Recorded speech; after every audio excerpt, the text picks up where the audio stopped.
अस्सलामुअलैकुम दोस्तों। आज हम निकले हैं एक लॉन्ग राइड पर। डेस्टिनेशन है ऊटी। हमने अपनी लास्ट वीडियो बनाई थी मैसूर की, जहाँ पर हम अलग अलग जगह पर घूमने गए थे। कल शाम को ही हम ऊटी के लिए निकलना चाह रहे थे, लेकिन जब हमने गूगल मैप देखा तो उसमें जो किलोमीटर दिखा रहा था वो बहुत ही ज़्यादा दिखा रहा था। आपको स्क्रीन पर दिखाई दे रहा होगा।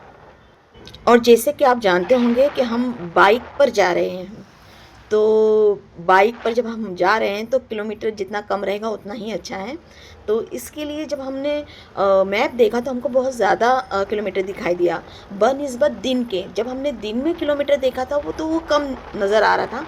वो भी आपको ये स्क्रीन पर नज़र आ रहा होगा।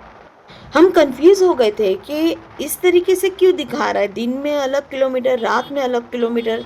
तो मालूम हुआ कि दिन में किलोमीटर इसलिए कम दिखाता है क्योंकि बांदीपुर का जो जंगल होता है वो रास्ता ओपन होता है, और यही रास्ता रात के वक्त जो है वो बंद हो जाता है। इसके लिए गूगल मैप जो है वो रास्ता चेंज कर देता है, और वो रात के टाइम पे दूसरा रूट बताता है ऊटी जाने के लिए, जो कि लॉन्ग रास्ता है। इसलिए मैसूर में ही एक रात रुक गए और दूसरे दिन सुबह में हम ऊटी के लिए निकले। अब हम बांदीपुर जंगल की तरफ एंट्री ले रहे हैं और देखते हैं कि यहाँ पर हमको क्या क्या नज़र आता है, कौन से जानवर नज़र आते हैं और यहाँ का एटमॉस्फेयर कैसा है, ये ऑब्ज़र्व करते हैं।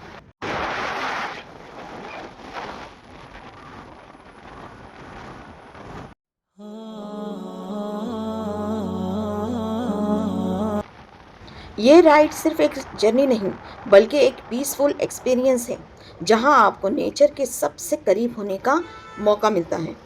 तो चलिए चलते हैं फॉरेस्ट के रास्तों पर, हवा के साथ और हर पल के सुकून के साथ। बांदीपुर नेशनल पार्क एक टाइगर रिजर्व भी है, और ये इंडिया का प्रोजेक्ट टाइगर का इम्पोर्टेंट हिस्सा है।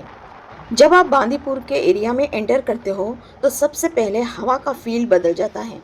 ठंडी ब्रीज, ग्रीनरी हर तरफ, और एक खामोशी जो दिल को छू लेती है। रोड नैरो है, दोनों तरफ टॉल ट्रीज और बीच में से निकलता हुआ हाईवे बिल्कुल सिनेमैटिक सीन लगता है।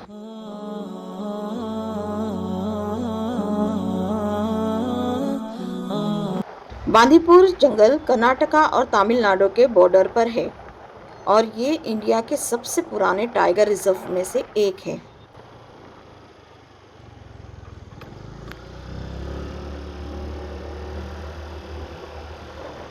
बांदीपुर का फॉरेस्ट सिर्फ वाइल्ड लाइफ के लिए नहीं बल्कि पीस के लिए भी मशहूर है। कभी कभी डियर या मंकीज रोड के पास दिख जाते हैं। बस एक गोल्डन रूल, उन्हें डिस्टर्ब मत कीजिए।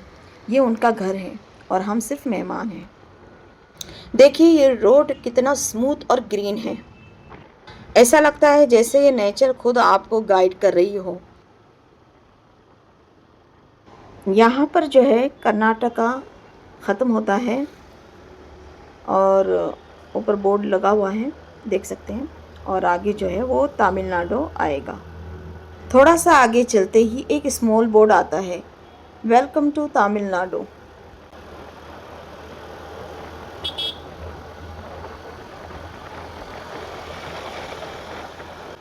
अब हम एंट्री लेने वाले हैं तमिलनाडु के मधुमलाई नेशनल पार्क में। यहाँ सफ़र करते हुए अक्सर आपको मंकीज, डियर और एलिफेंट रोड के आसपास दिख जाते हैं, लेकिन याद रखें उन्हें डिस्टर्ब करना या उनके पास रुकना अलाउड नहीं होता, क्योंकि ये उनका घर है और हम सिर्फ मेहमान हैं। और बस बिना रियलाइज़ किए हम बांदीपुर से मधुमलाई में एंटर कर जाते हैं। दोनों फॉरेस्ट एक ही जंगल का पार्ट है, बस एक बॉर्डर के बाद नाम चेंज हो जाता है। नेचर का कलर, हवा का फील सब सेम, बस स्टेट अलग।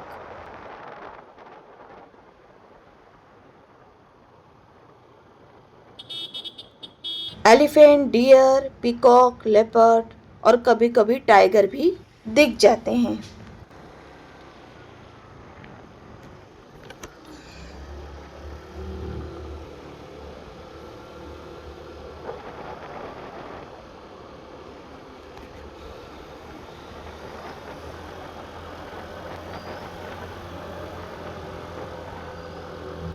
कभी कभी आपको फॉरेस्ट के अंदर से आवाज़ भी सुनाई देती है, बर्ड्स की या हवा में हिलते पत्तों की। एक नेचुरल बैकग्राउंड म्यूजिक जैसा लगता है।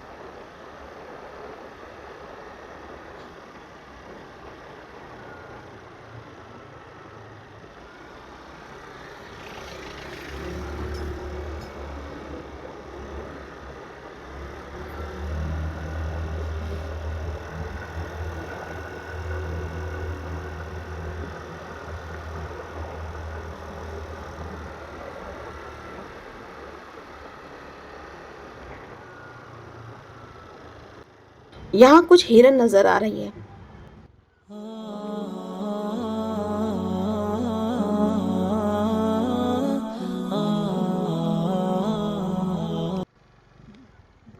यहाँ एनिमल्स फ्रीली मूव करते हैं क्योंकि इनके बीच कोई कॉन्क्रीट वॉल या बाउंड्रीज नहीं होती, सिर्फ स्टेट बॉर्डर का बोर्ड होता है।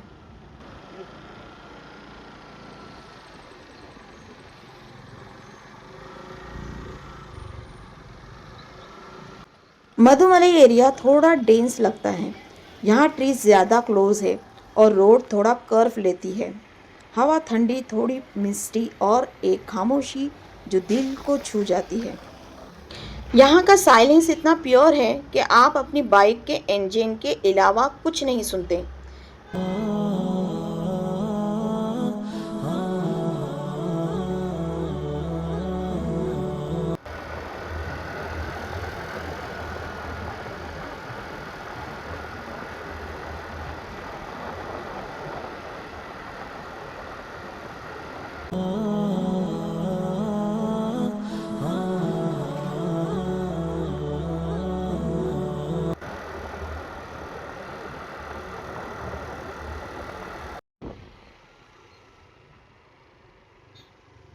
और फिर एक ऐसा मोमेंट आया जो हम जिंदगी भर नहीं भूल सकते।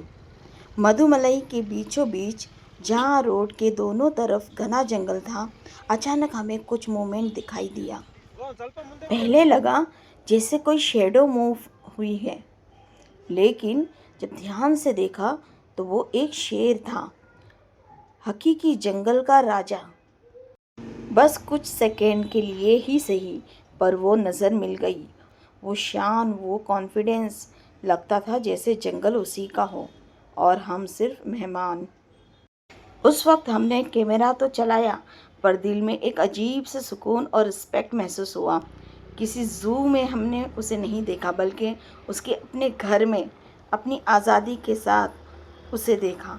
ये फीलिंग्स अलग होती है।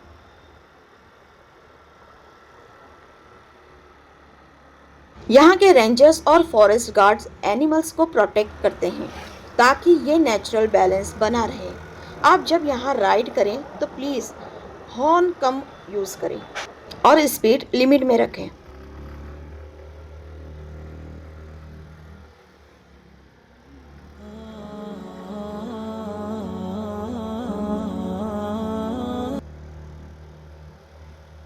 नेचर हमें पीस देती है, बदले में हमें उसे रिस्पेक्ट देना चाहिए।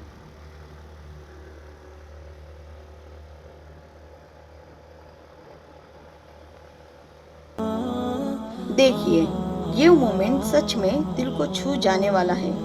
मधुमलाई के जंगल के बीच अचानक हमें ये बहुत बड़ा हिरणों का झुंड दिखाई दिया। कोई आवाज़ नहीं, कोई शोर नहीं, सिर्फ हल्की सी हवा चल रही थी और वो हिरन अपनी दुनिया में शांत से घूम रहे हैं। कुछ घास चर रहे हैं, कुछ अपनी फैमिली के साथ खड़े हैं और कुछ बस हवा में खुशबू महसूस कर रहे हैं। इतना सुकून है इस सीन में कि कुछ पल के लिए हम बस चुप हो गए, सिर्फ देखा और महसूस किया। और वो हिरणों का झुंड जैसे कह रहा हो, यहाँ हर चीज़ अपनी जगह पर है, बस इंसान भी थोड़ा रुक कर देख लें।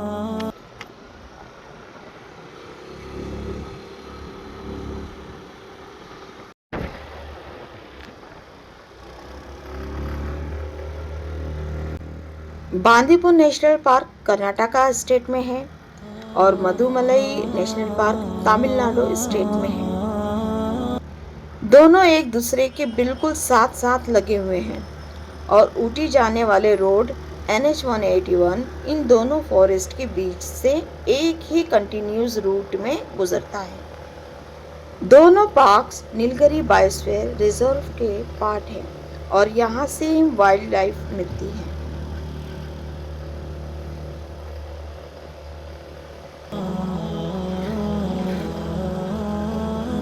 इस रोड पर आपको जगह जगह बहुत सारे मोर दिखाई देंगे।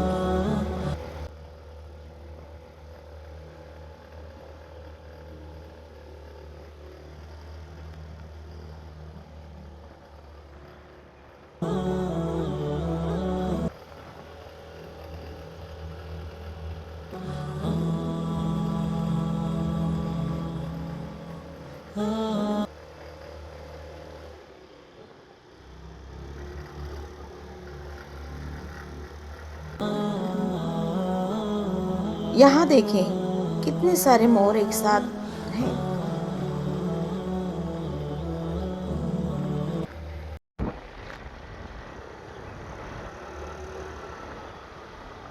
पूरे जंगल में हिरन और मोर बहुत सारे दिखाई दिए, वो भी जगह जगह पर।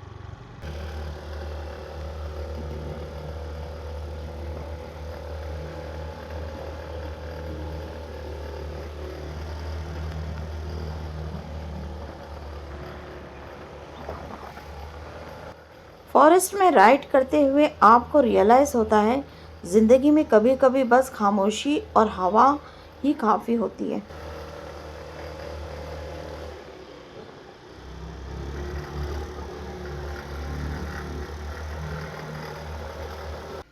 जैसे जैसे हम आगे बढ़ते गए फॉरेस्ट ख़त्म होने लगा और पहाड़ नज़र आने लगे ऊटी के।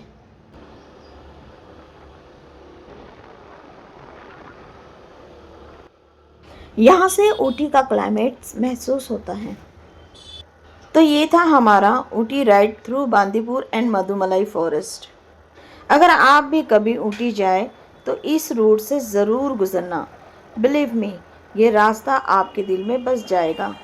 और याद रखिए, स्पीड कम रखिए, हॉर्न कम यूज़ कीजिए और नेचर को रिस्पेक्ट दीजिए, क्योंकि यही हमारी असली लग्जरी है। मिलते हैं अब अगले ब्लॉग में, जहां हम ऊटी का सफ़र करेंगे इंशाल्लाह। वीडियो पसंद आई है तो वीडियो को लाइक, शेयर, सब्सक्राइब ज़रूर कीजिए और बेल आइकन को क्लिक करना ना भूलें। इससे आपको नोटिफिकेशन मिलेगी अगली वीडियो की। तो अब यहीं वीडियो को ख़त्म करते हैं। अल्लाह हाफिज़।